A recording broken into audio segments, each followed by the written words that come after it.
Tikubang Unisbank merupakan salah satu perguruan tinggi swasta di Kota Semarang yang memiliki beberapa fakultas dan program studi.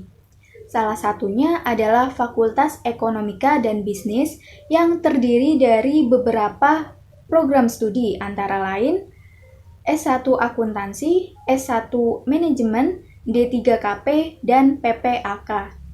Fakultas Ekonomika dan Bisnis menjadi fakultas terpercaya di bidang ekonomi dan bisnis yang memiliki keunggulan kompetitif berkelanjutan berbasis pada keuangan perbankan, berjiwa kewirausahaan, menguasai teknologi informasi dan komunikasi, serta berdaya saing nasional. Assalamualaikum warahmatullahi wabarakatuh. Perkenalkan, saya Putri Dani Pungkiasi dengan NIM 1805520136 dari Program Studi Akuntansi Fakultas Ekonomika dan Bisnis Universitas Tikubang Unisbank Semarang. Pada kesempatan kali ini, saya akan mempresentasikan penyelesaian soal pengujian surat berharga KKA E1 dan KKA E3 serta pengujian atas aset tetap KKA F1 sampai KKA F4. Video presentasi ini dibuat guna memenuhi nilai ujian akhir semester mata kuliah praktik audit kelas E1 yang diampu oleh Bapak Arif Himawan Dwi Nugroho, SEAK MMCA CPA. Oke, langsung saja ke pembahasan soal. Check it out. Untuk soal yang pertama, disediakan konfirmasi investasi PT Putri Salsabila dan juga diinfokan secara rinci transaksi apa saja yang sudah dilakukan PT Putri Salsabila selama tahun 2018. Yang pertama, tanggal 5 Januari terjadi penjualan 65.450 lembar saham PT Savero dengan harga Rp497.420.000. Biaya brokernya sebesar Rp497.420.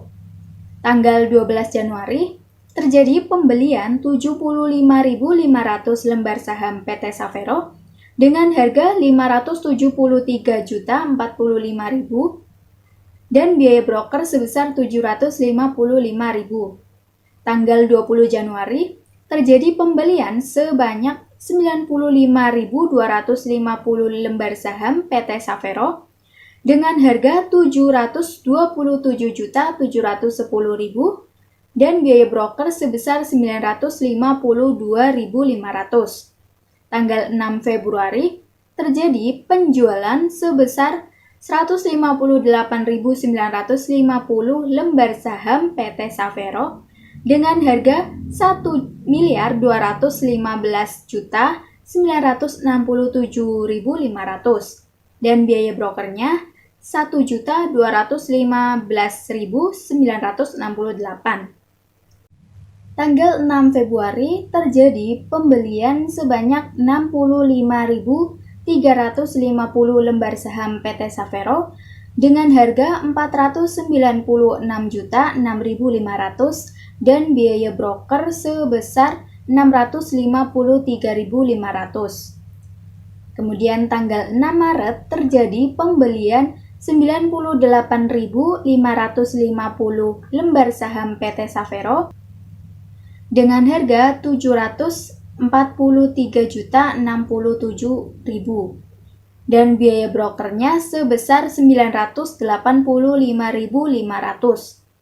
Tanggal 7 Juli terjadi penjualan sebanyak 155.550 lembar saham PT Savero dengan harga Rp1.199.957.500. Biaya broker sebesar Rp1.189.958. Kemudian tanggal 5 Agustus ada pembelian sebanyak 32.000 lembar saham PT Savero dengan harga Rp237.632.100 dan biaya brokernya 767.900. Kemudian tanggal 9 Agustus terjadi pembelian sebanyak 112.500 lembar saham PT Riki dengan harga 956.250.000 dan biaya brokernya sebesar 5.625.000. Tanggal 20 Agustus terjadi penjualan sebesar 157.500 lembar saham PT Riki dengan harga 1.323.000.000. Lalu biaya brokernya sebesar 1.323.000. Tanggal 10 September terjadi pembelian sebanyak 95.250 lembar saham PT Riki dengan harga 814.387.500 dan biaya brokernya sebesar 4.762.500. Kemudian tanggal 15 September terjadi pembelian sebanyak 80.000 lembar saham PT Riki dengan harga 688 juta. Lalu biaya brokernya 4 juta. Tanggal 20 September terjadi penjualan sebanyak 166.250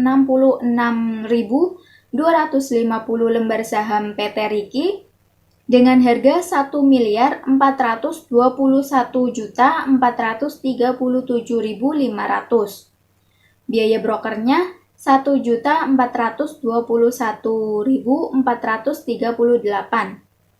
Kemudian yang terakhir, tanggal 28 September terjadi pembelian sebanyak 15.500 lembar saham PT Riki dengan harga 133.735.790.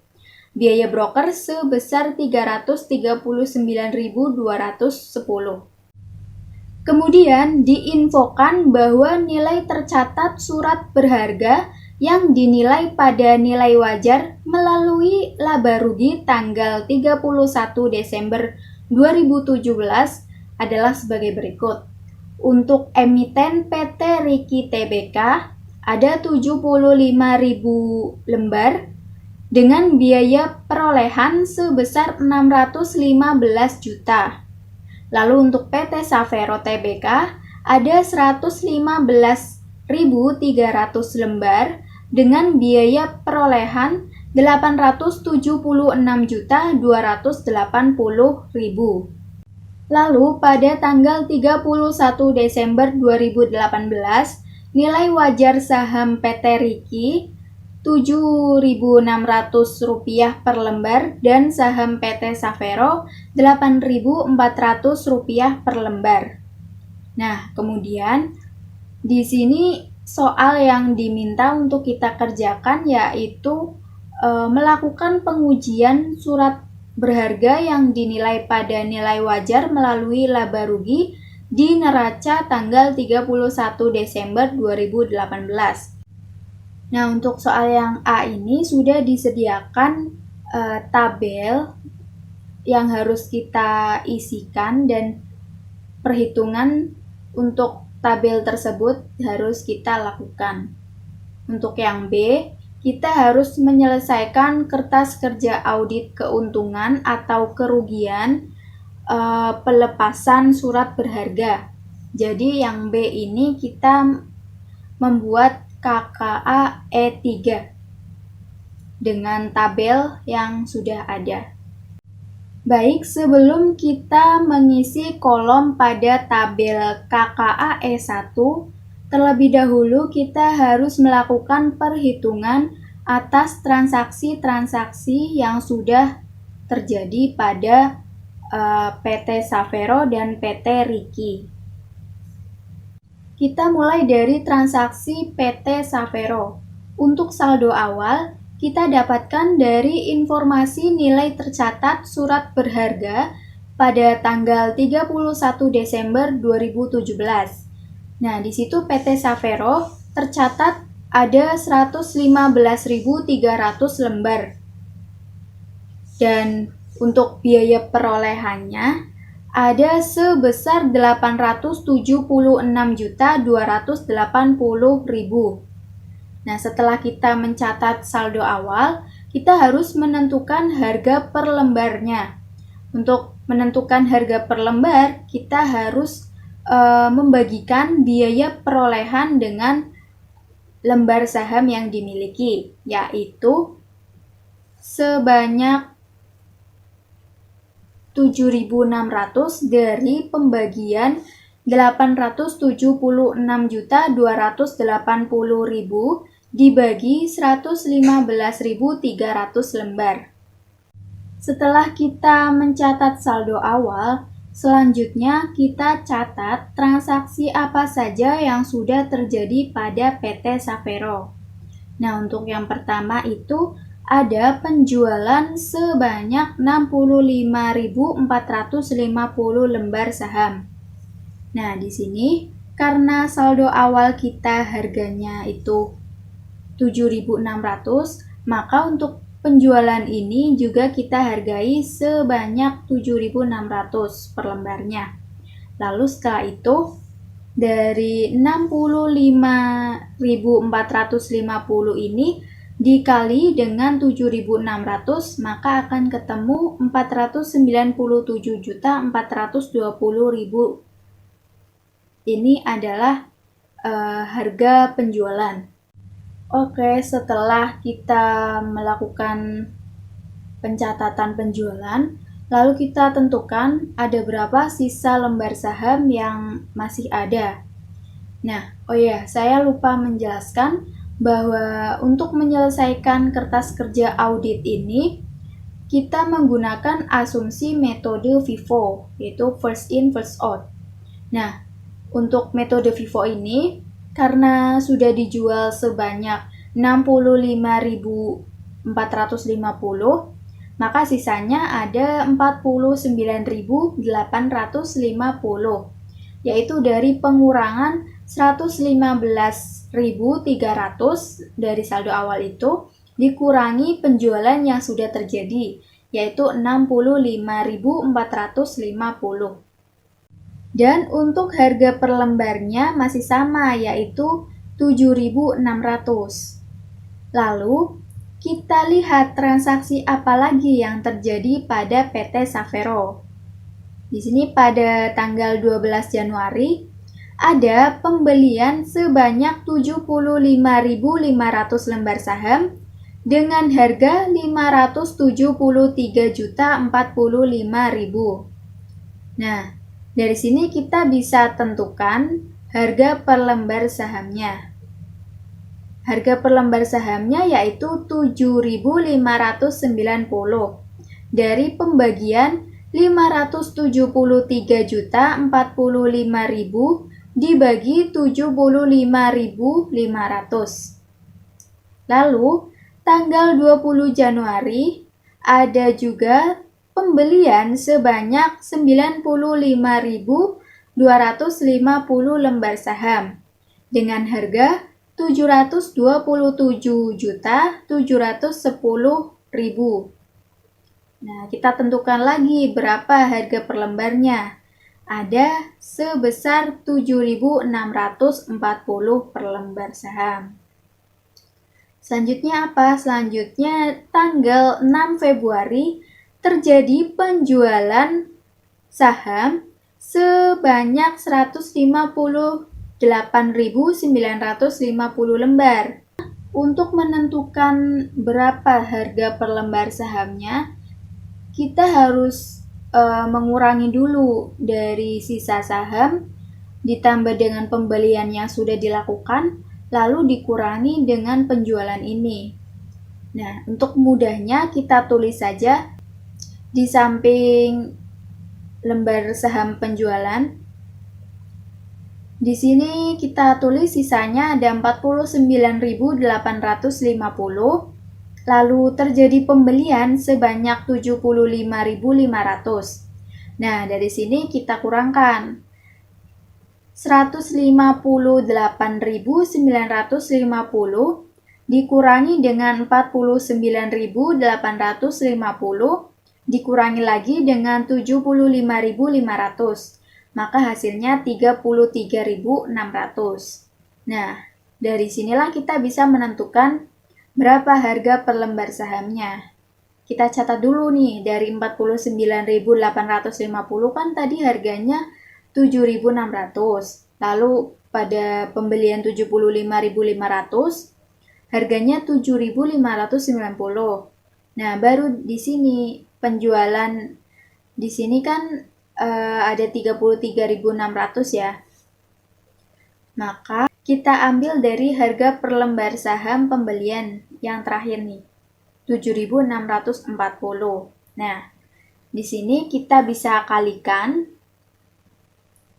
49.850 dikali dengan 7.600. Hasilnya yaitu 378.860.000. Lalu 75.500 dikali dengan 7.590, hasilnya 573.045.000.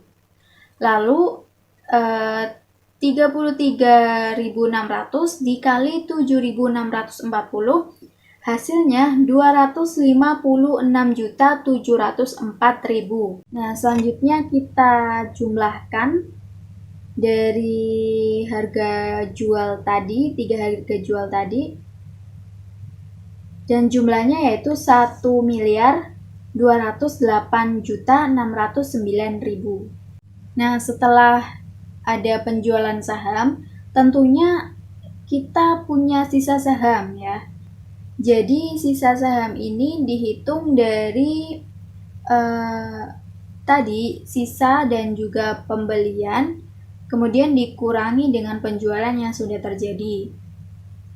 Maka di sini sisanya 61.650 dengan harga per lembarnya 7.640. Lalu kita lihat lagi, ada transaksi apa yang terjadi pada PT Saveiro. Nah, tanggal 6 Februari terjadi pembelian sebanyak 65.350 lembar saham.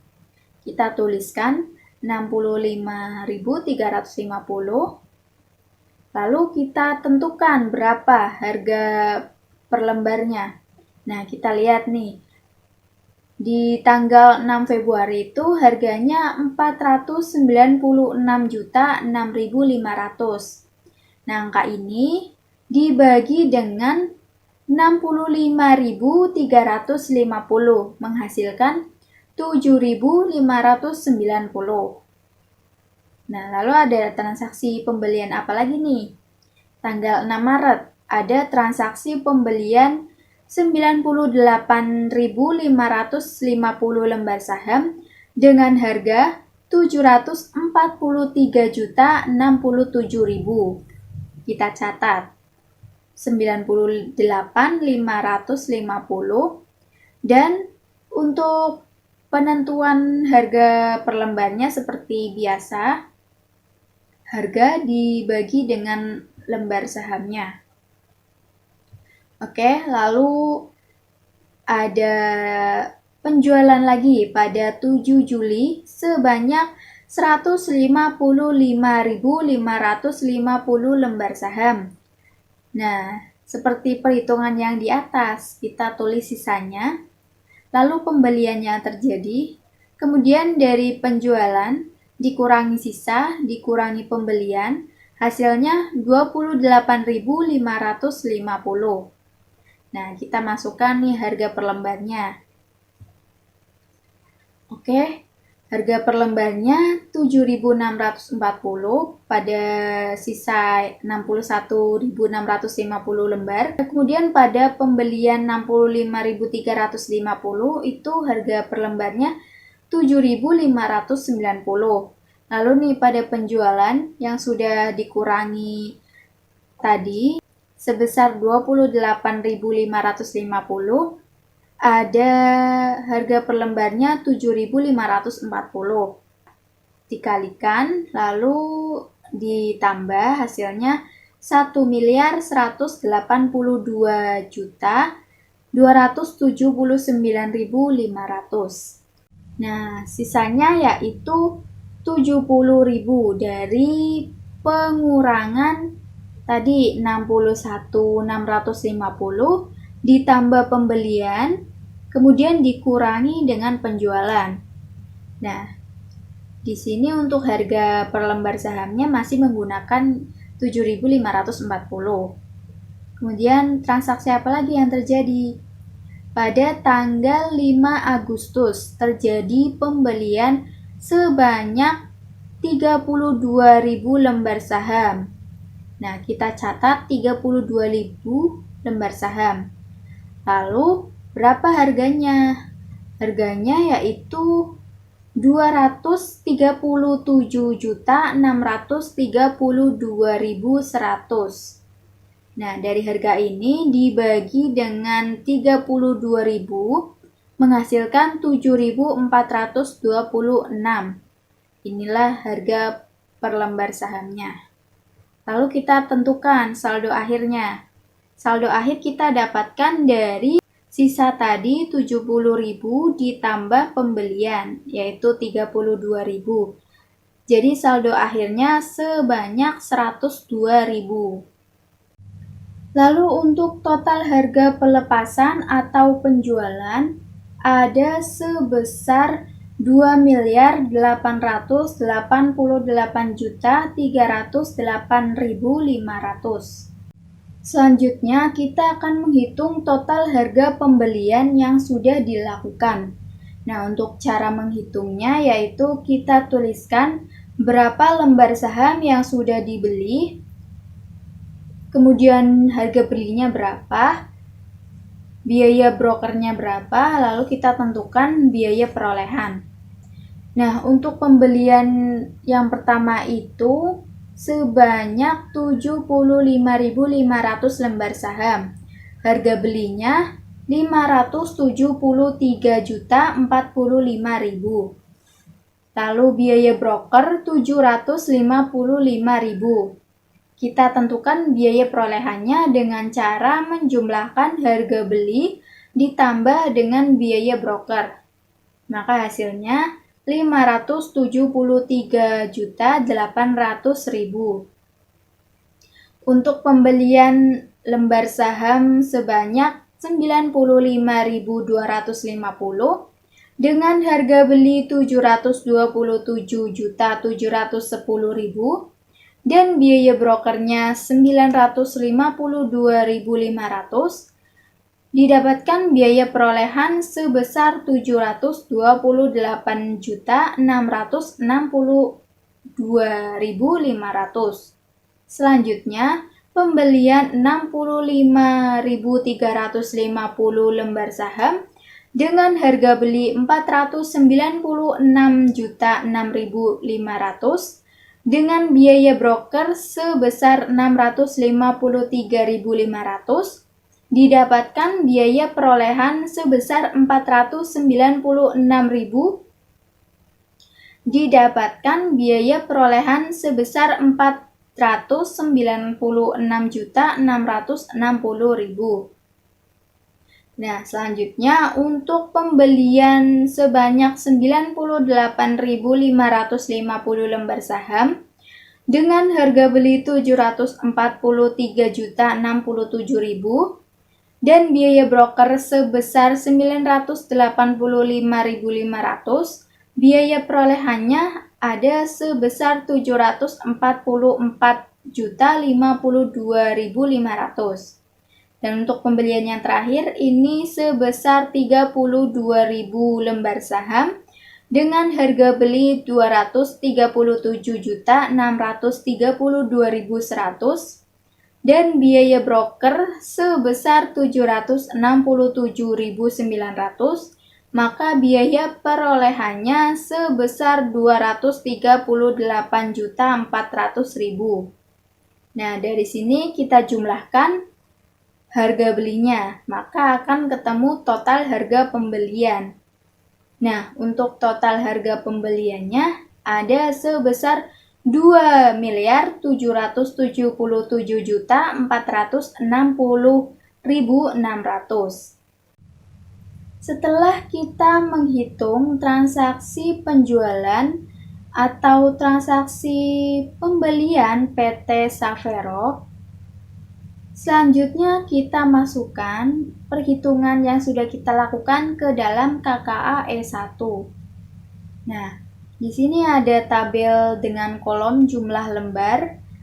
Kita isikan sesuai apa yang telah kita hitung. Tadi di awal pembelian saldo akhirnya yaitu 102.000.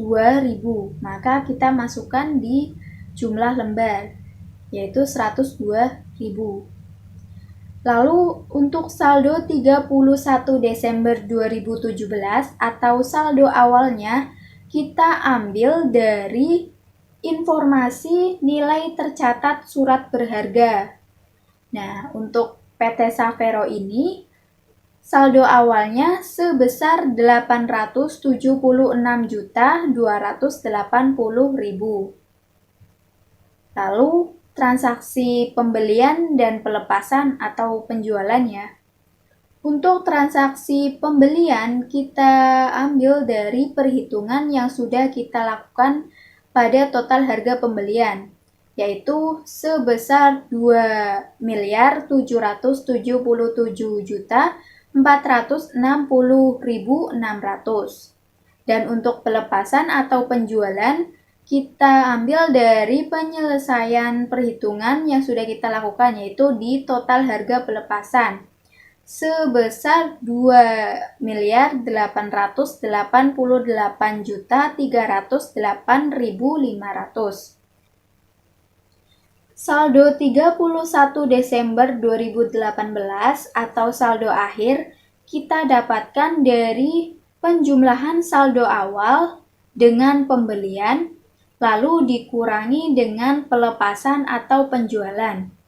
Nah, hasilnya yaitu 765.432.100. Lalu, nilai wajar untuk per lembarnya yaitu sebesar 8.400. Nah, 8.400 ini didapatkan dari informasi yang ada di soal, yaitu pada tanggal 31 Desember 2018 nilai wajar saham PT Savero sebesar Rp8.400 per lembar. Maka kita catat di per lembar nilai wajar. Lalu untuk jumlahnya kita kalikan antara jumlah lembar dengan per lembar nilai wajarnya. Jadi 102.000 dikali 8.400. Hasilnya 856.800.000. Selanjutnya kita hitung transaksi lembar saham PT Riki. Seperti perhitungan yang awal tadi, untuk PT Riki kita tentukan saldo awalnya. Diambil dari informasi nilai tercatat tahun 2017. Nah, sudah ada di soal itu PT Riki saldo awalnya 75.000 lembar dengan biaya perolehan 615 juta. Nah, untuk menentukan harga per lembar sahamnya kita hitung dari 615 juta dibagi dengan 75.000. Hasilnya yaitu 8.200. Selanjutnya kita catat transaksi lembar saham PT Riki. Nah, di situ pada tanggal 9 Agustus terjadi pembelian sebanyak 112.500 lembar saham. Maka kita catat ada pembelian 112.500. Lalu kita tentukan harga per lembarnya yaitu dengan membagi harga perolehan. Nah, di situ harga pada tanggal 9 Agustus sebesar 956.250.000. Maka dari angka tersebut dibagi dengan 112.500. Hasilnya yaitu 8.500. Selanjutnya, tanggal 20 Agustus terjadi penjualan sebanyak 157.500 lembar saham. Dan karena ini menggunakan metode FIFO, maka 157.500 ini dikurangi dengan saldo awal, yaitu sebesar 75.000. Sisanya adalah 82.500. Dan untuk pengeluaran saham sebanyak 75.000 lembar ini, kita hargai dengan 8.200 per lembarnya.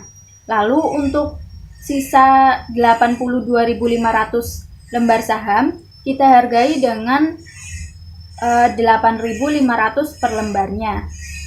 Dari sini bisa kita kalikan 75.000 dikali 8.200 hasilnya 615 juta. Lalu 82.500 dikali 8.500 hasilnya 701.250.000. Lalu untuk total penjualannya yaitu 1.316.250.000. Selanjutnya tentukan berapa sisa lembar saham yang masih ada. Dan untuk menentukan sisanya kita hitung dari saldo awal ditambah pembelian dikurangi penjualan, yaitu sebesar 30.000 dengan harga per lembar sahamnya 8.500.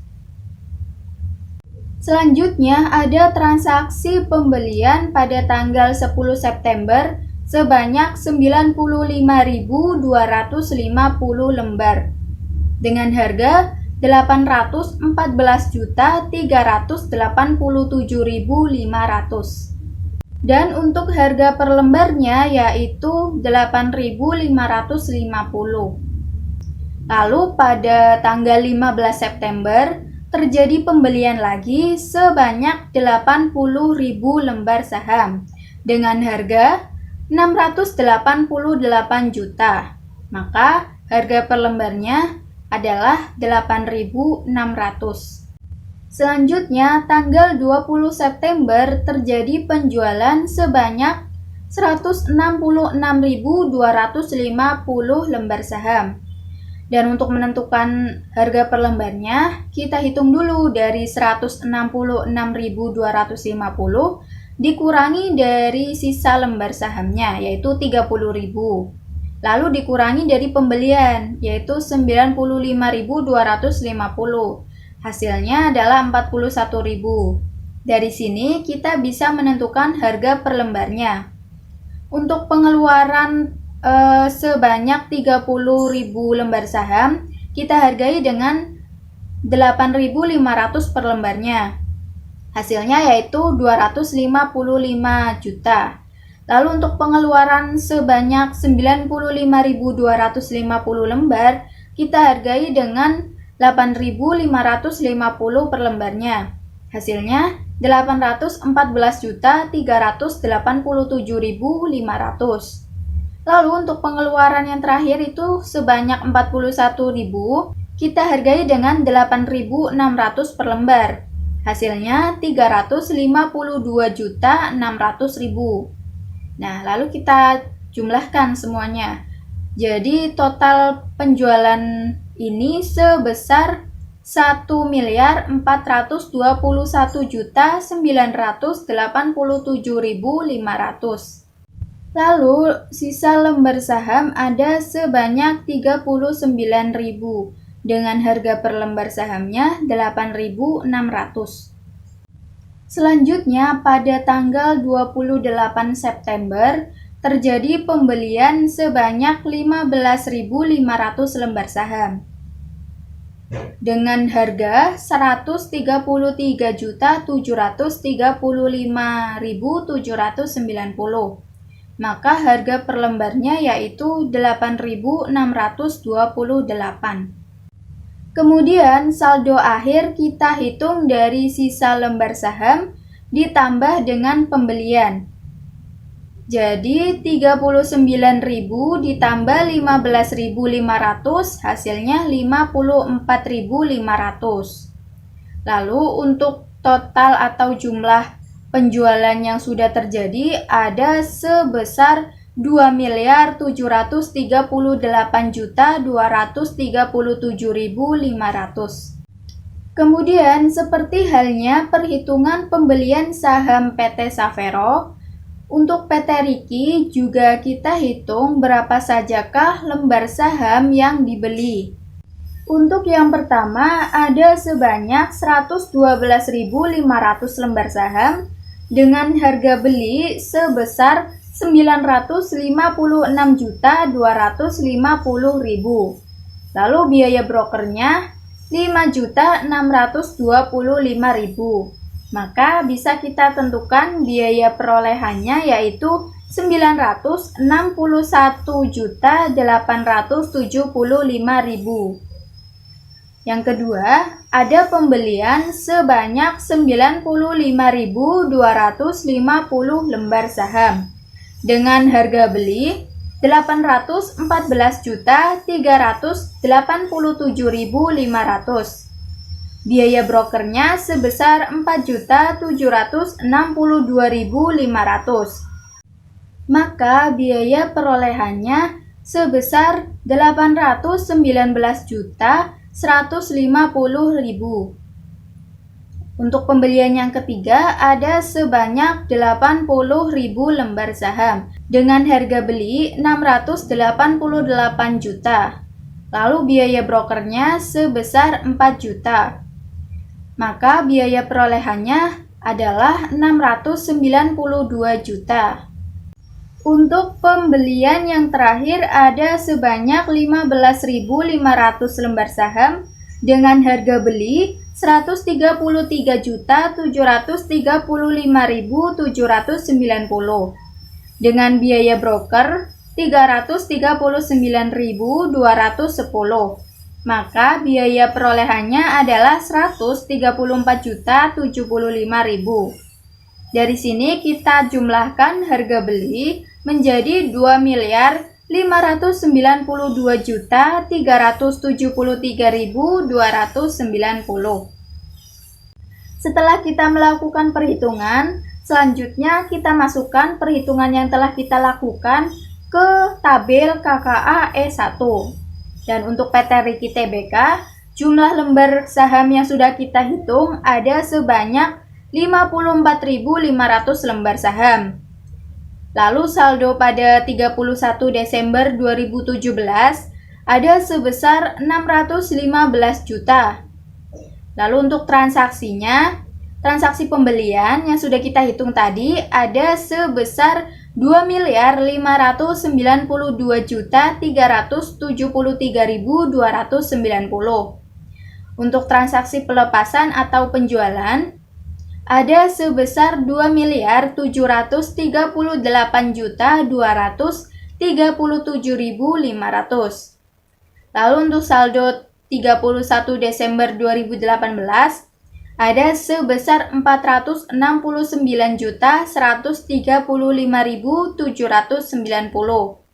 Saldo ini kita ambil dari saldo awal ditambah pembelian dikurangi pelepasan atau penjualan.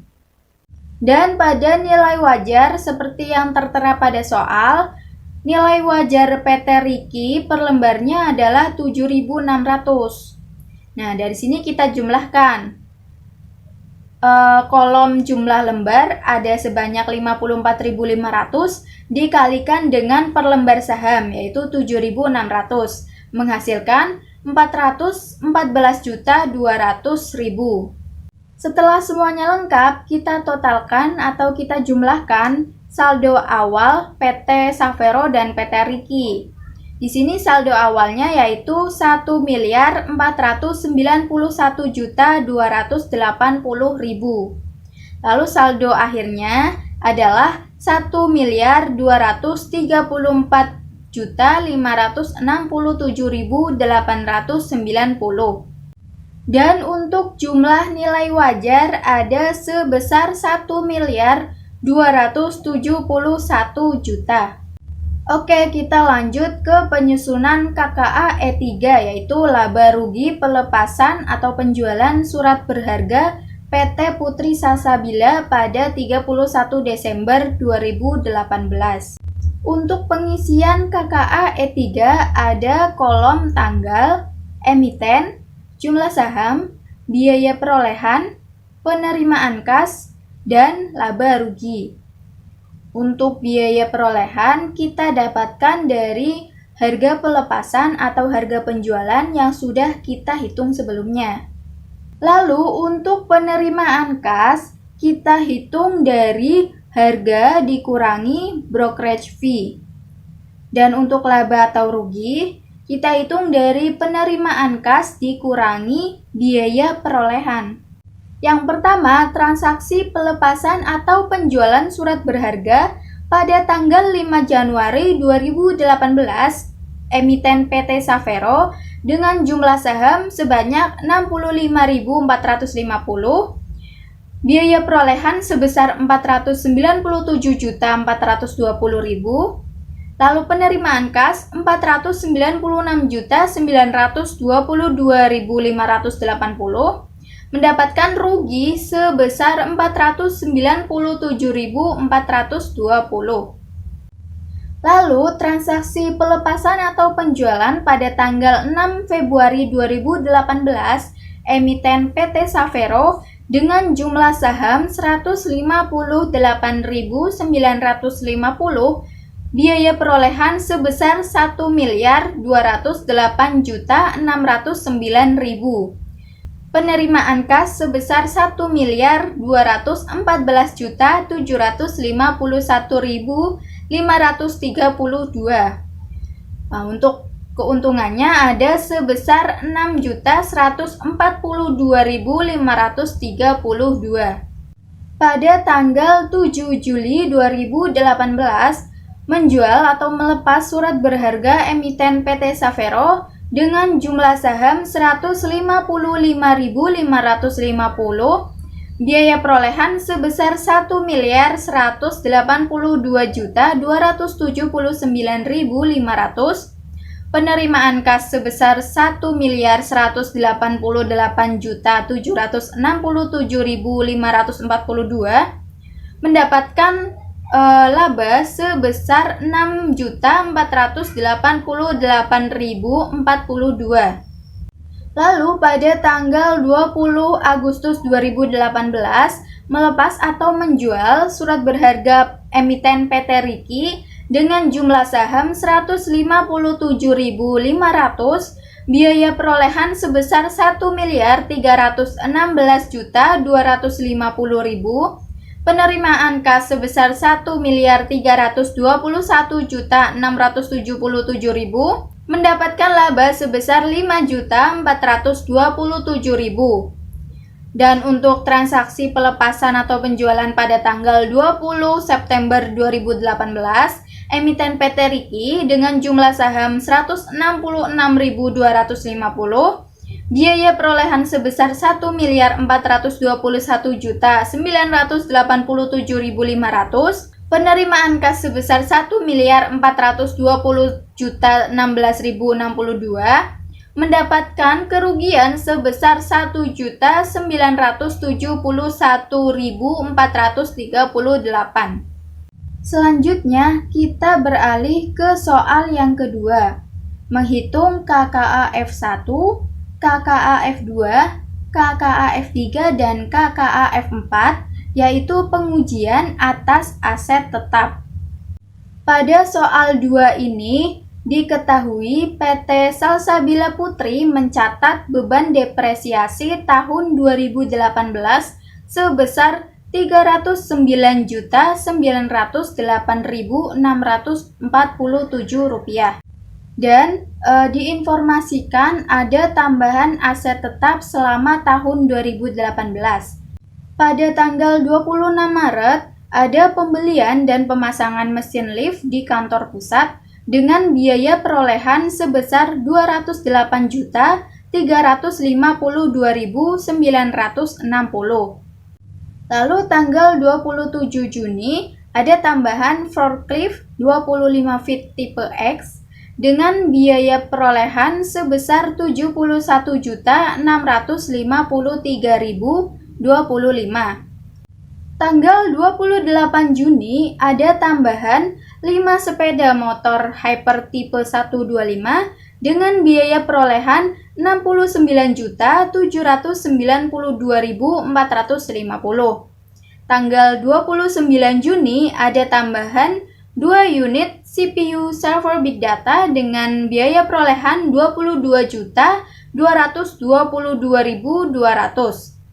Tanggal 23 Juli ada tambahan packaging machine dengan biaya perolehan Rp63.482.630. Tanggal 24 September ada tambahan desain dan konstruksi gudang pabrik sebesar biaya perolehan Rp287.012.640.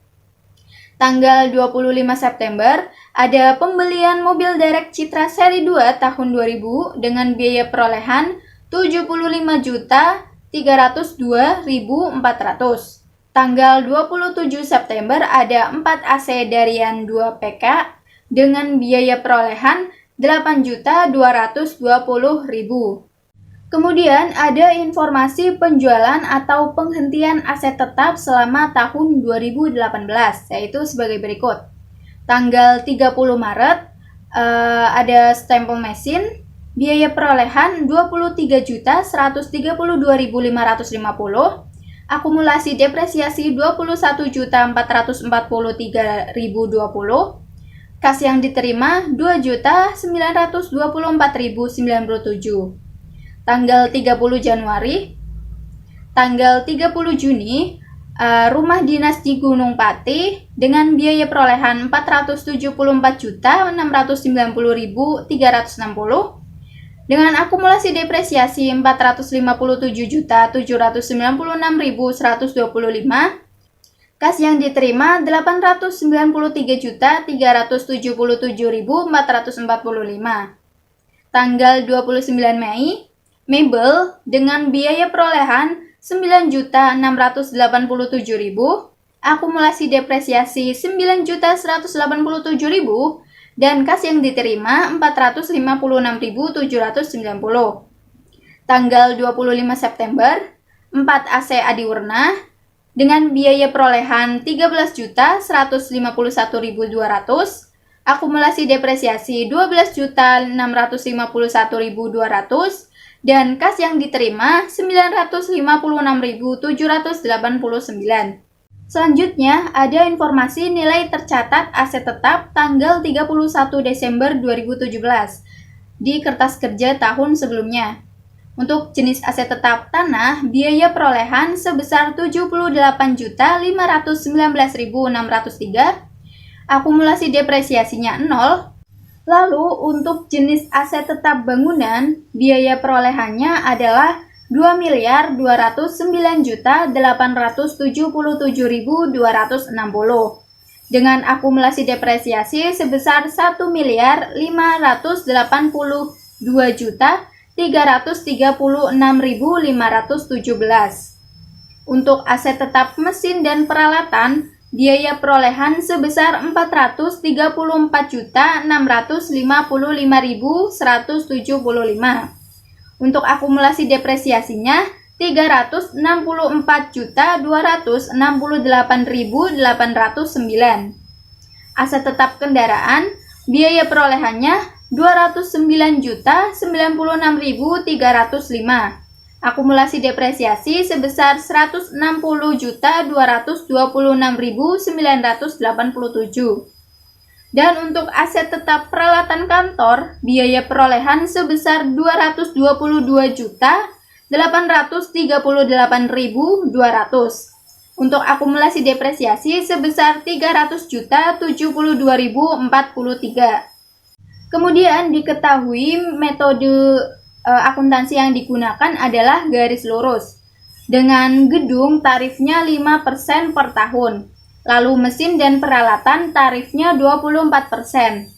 Peralatan kantor tarifnya 18% dan kendaraan tarifnya 20%. Lalu yang diminta adalah yang pertama, selesaikan kertas kerja F4 dan berikan jurnal koreksi atas beban depresiasi dengan menggunakan data yang ada. Kemudian yang B, selesaikan kertas kerja pemeriksaan F1. Dan yang C adalah selesaikan kertas kerja pemeriksaan F3 serta hitunglah keuntungan atau kerugian penjualan aset tetap di tahun 2018. Sebelum menyelesaikan kertas kerja F4, terlebih dahulu kita harus menentukan ikhtisar tambahan yaitu KKA F2 PT Putri Salsabila tanggal 31 Desember 2018. Untuk informasinya bisa dilihat di soal mengenai tambahan aset tetap selama tahun 2018.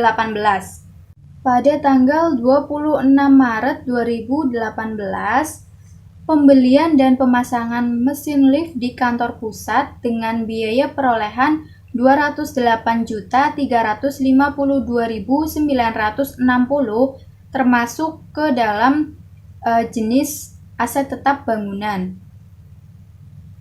Lalu tanggal 20 Juni ada forklift 25 feet tipe X dengan biaya perolehan Rp701.653.025 masuk ke dalam kategori mesin dan peralatan. Tanggal 28 Juni ada 5 sepeda motor Hyper tipe 125 dengan biaya perolehan Rp69.792.450 masuk ke dalam kategori kendaraan.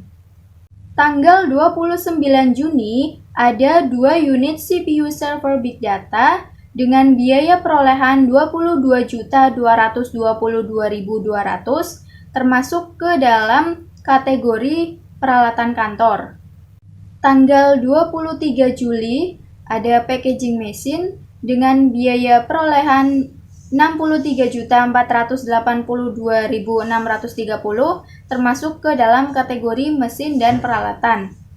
Tanggal 24 September, desain dan konstruksi gudang pabrik biaya perolehan sebesar Rp287.012.640 termasuk ke dalam kategori bangunan. Tanggal 25 September, pembelian mobil derek Citra seri 2 tahun 2000 dengan biaya perolehan Rp75.302.400 termasuk ke dalam kategori kendaraan.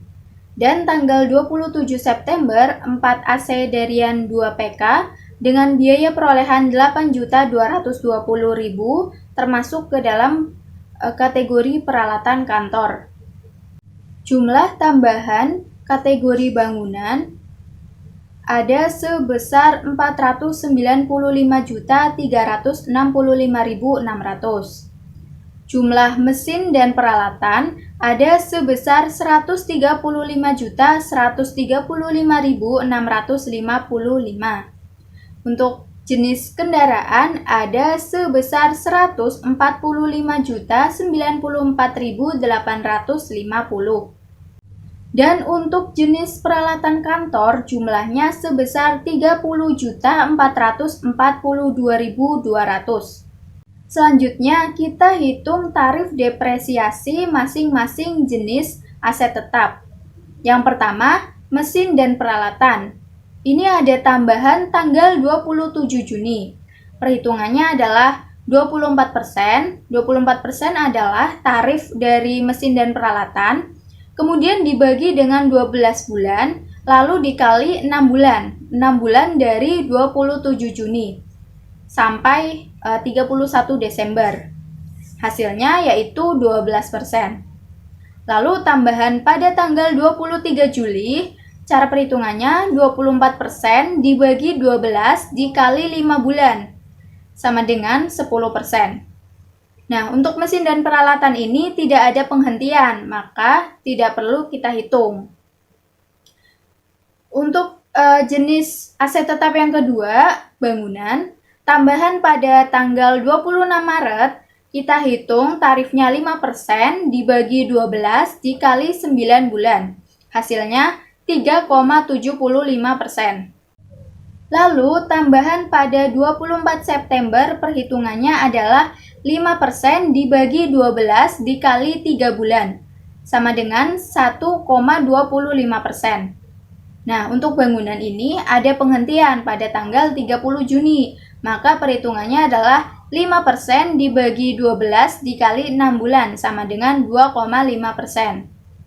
Untuk jenis aset tetap yang ketiga ada kendaraan, tambahan pada 28 Juni, perhitungannya adalah 20% itu dari tarif kendaraan, kemudian dibagi 12 dikali 6 bulan, sama dengan 10%. Untuk tambahan pada 25 September, perhitungannya adalah 20% dibagi 12 dikali 3 bulan. Hasilnya 5%. Lalu untuk jenis aset tetap peralatan kantor, tambahan pada 29 Juni, perhitungannya adalah 18% itu dari tarif peralatan kantor dibagi 12 dikali 6 bulan. Hasilnya adalah 9%. Kemudian tambahan pada 25 September, perhitungannya adalah 18% dibagi 12 dikali 3 bulan, hasilnya 4,5%. Untuk penghentian, tanggal 30 Maret, perhitungannya adalah 18% dibagi 12 dikali 9 bulan, hasilnya 13,5%. Penghentian pada 29 Mei, perhitungannya adalah 18% dibagi 12 dikali 7 bulan.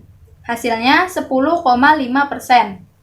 Dan penghentian yang terakhir tanggal 25 September, perhitungannya adalah 18% dibagi 12 dikali 3 bulan, sama dengan 4,5%. Nah, barulah kita bisa menyelesaikan KKA F4, yaitu pengujian depresiasi PT Salsabila Putri tanggal 31 Desember 2018. Untuk jenis aset tetap yang pertama, mesin dan peralatan.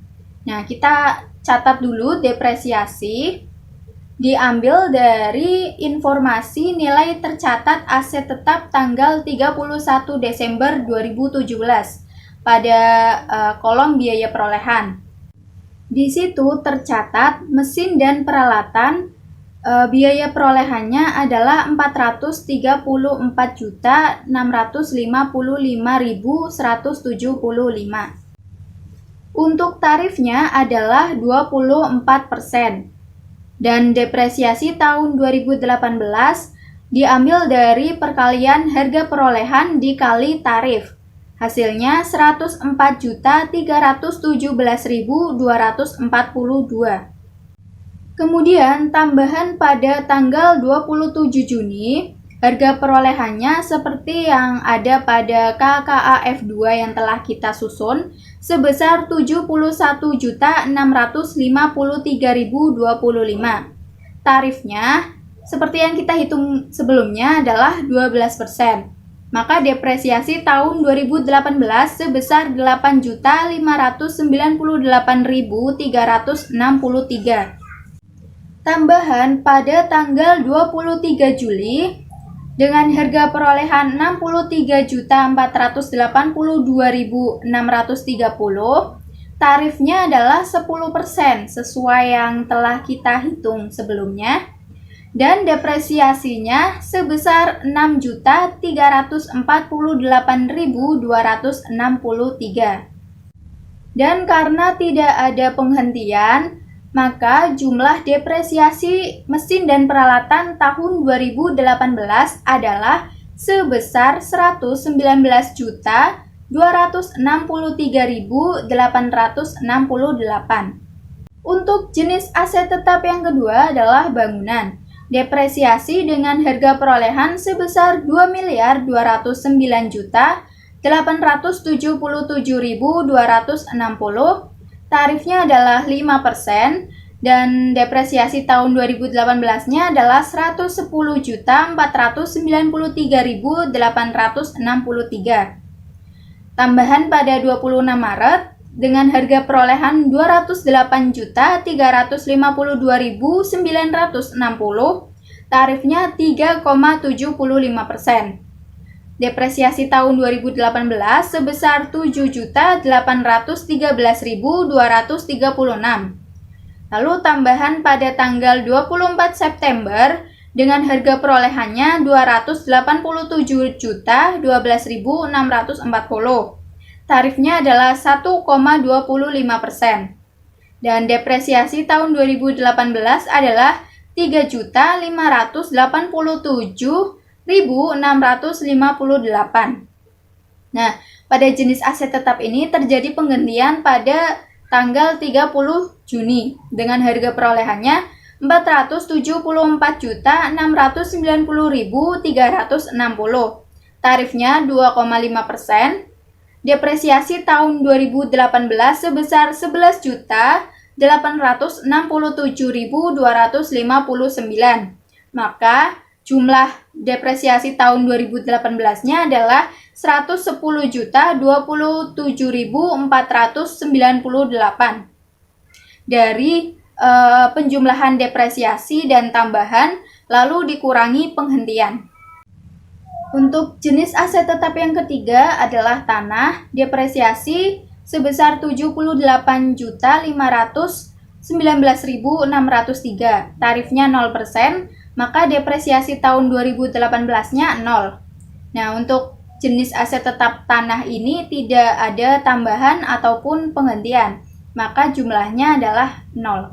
Lanjut ke jenis aset tetap yang keempat adalah kendaraan. Untuk depresiasinya adalah Rp204.096.305, tarifnya 20%. Depresiasi tahun 2018 sebesar Rp40.819.261. Tambahan pada tanggal 28 Juni, harga perolehannya Rp69.792.450, tarifnya 10%. Depresiasi tahun 2018 sebesar Rp6.079.245. Tambahan tanggal 25 September dengan harga perolehan Rp75.302.400, tarifnya 5%. Depresiasi tahun 2018 sebesar Rp3.765.120. Untuk jenis aset tetap kendaraan tidak ada penghentian, maka kita isikan dengan 0. Lalu jumlah depresiasi aset tetap kendaraan tahun 2018 adalah sebesar Rp51.563.626. Dan untuk jenis aset tetap yang terakhir adalah peralatan kantor. Depresiasi dengan biaya perolehan sebesar Rp222.838.200,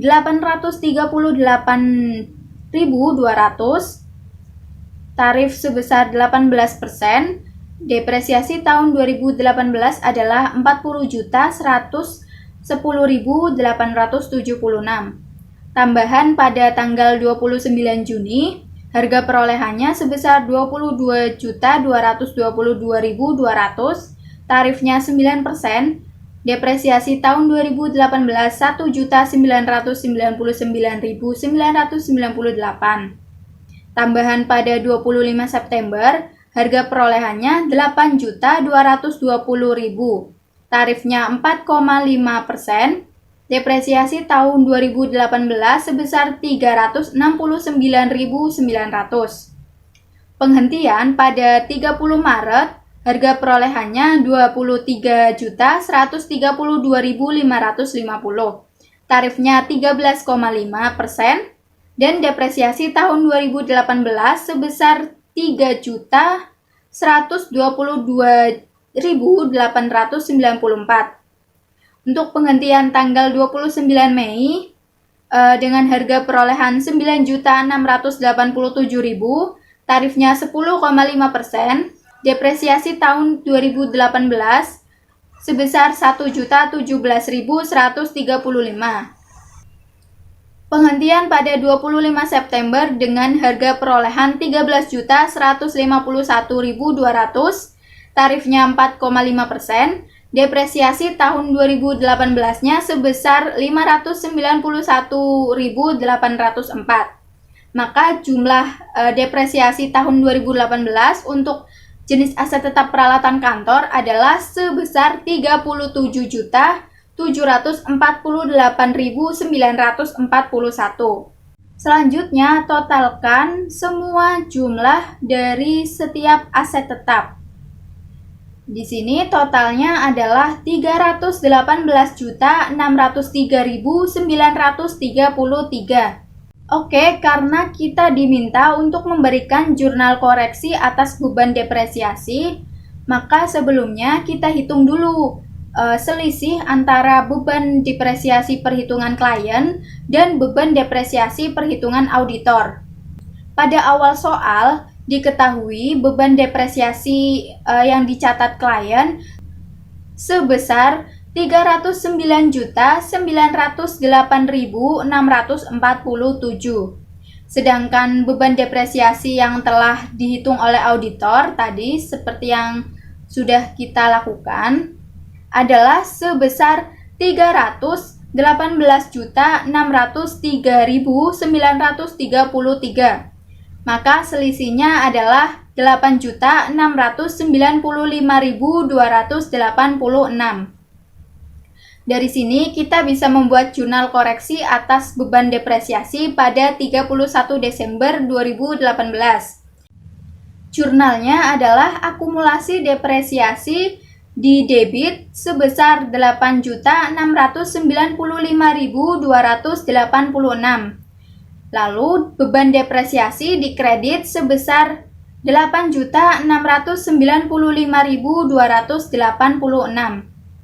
Selanjutnya adalah penyelesaian kertas kerja F1. Nah, KKA F1 ini adalah perhitungan aset tetap PT Salsabila Putri tanggal 31 Desember 2018. Jenis aset tetap yang pertama, mesin dan peralatan. Harga perolehan saldo awal sebesar 434.655.175. Saldo awal ini diperoleh dari informasi nilai tercatat aset tetap tanggal 31 Desember 2017.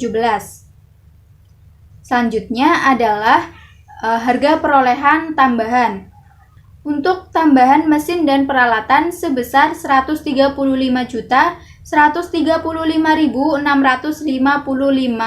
didapat dari ikhtisar tambahan KKA F2.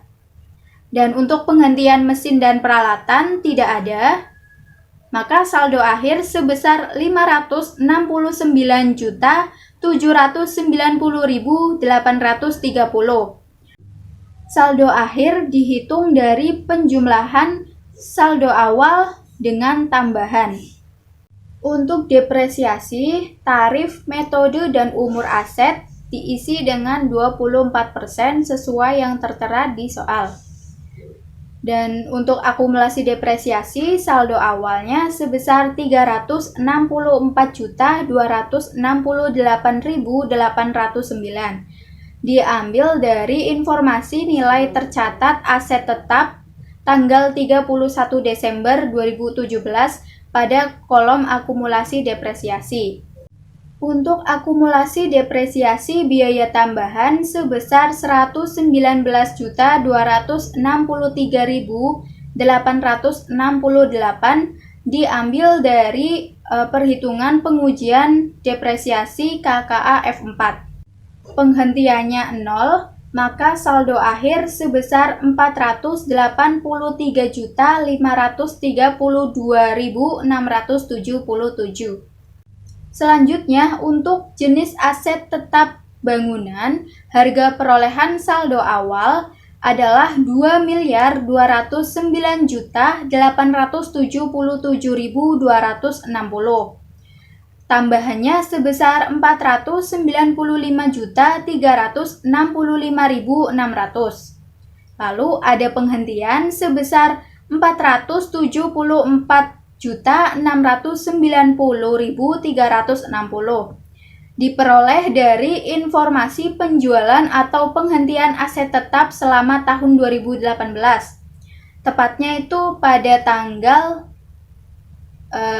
30 Juni ada rumah dinas di Gunung Pati, itu termasuk ke penghentian bangunan.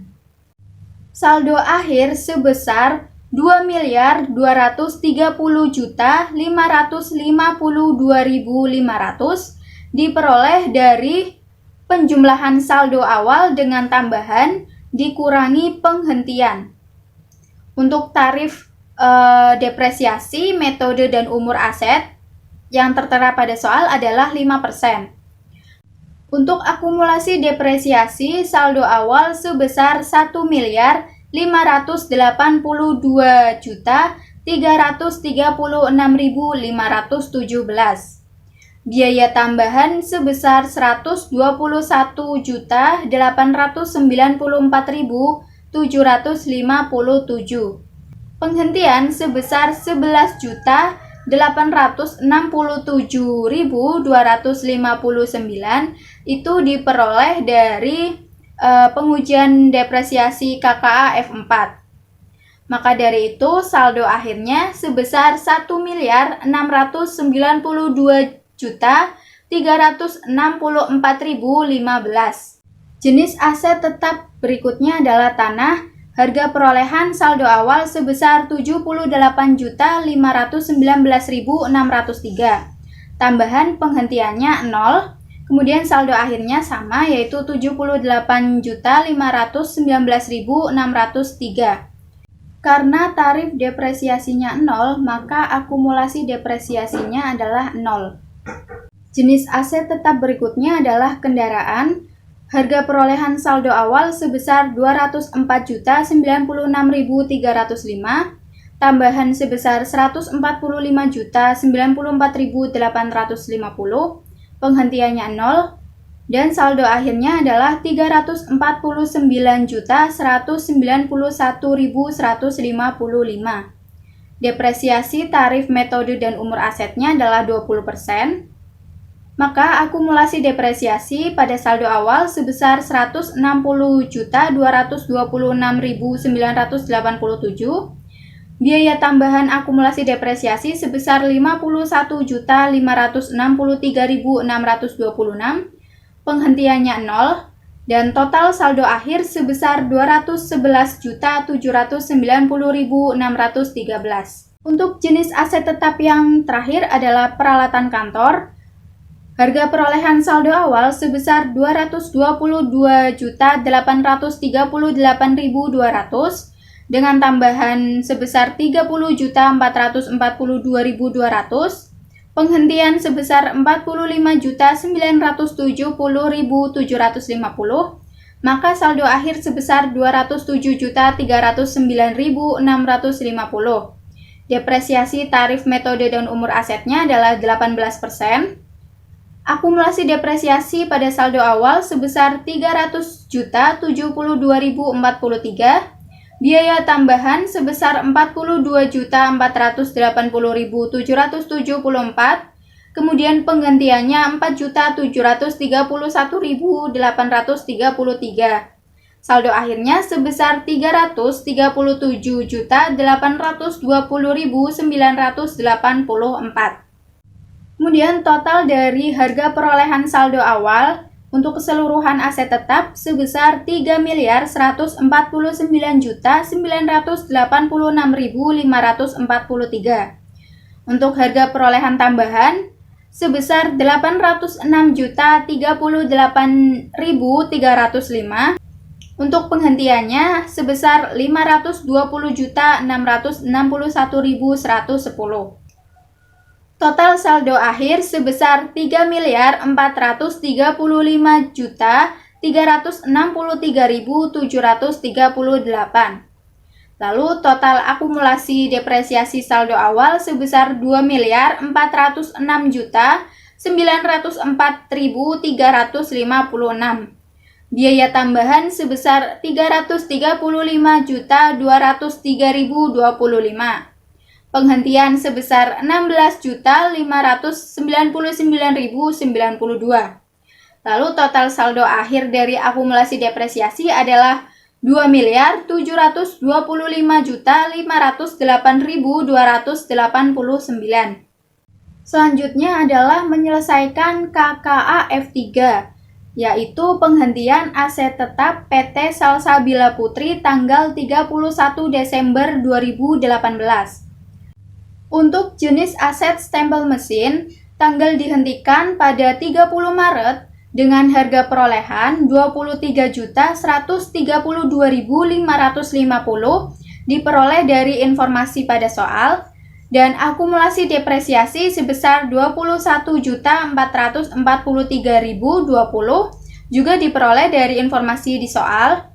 Kemudian nilai buku sebesar 1.689.530 diperoleh dari pengurangan harga perolehan dikurangi akumulasi depresiasi.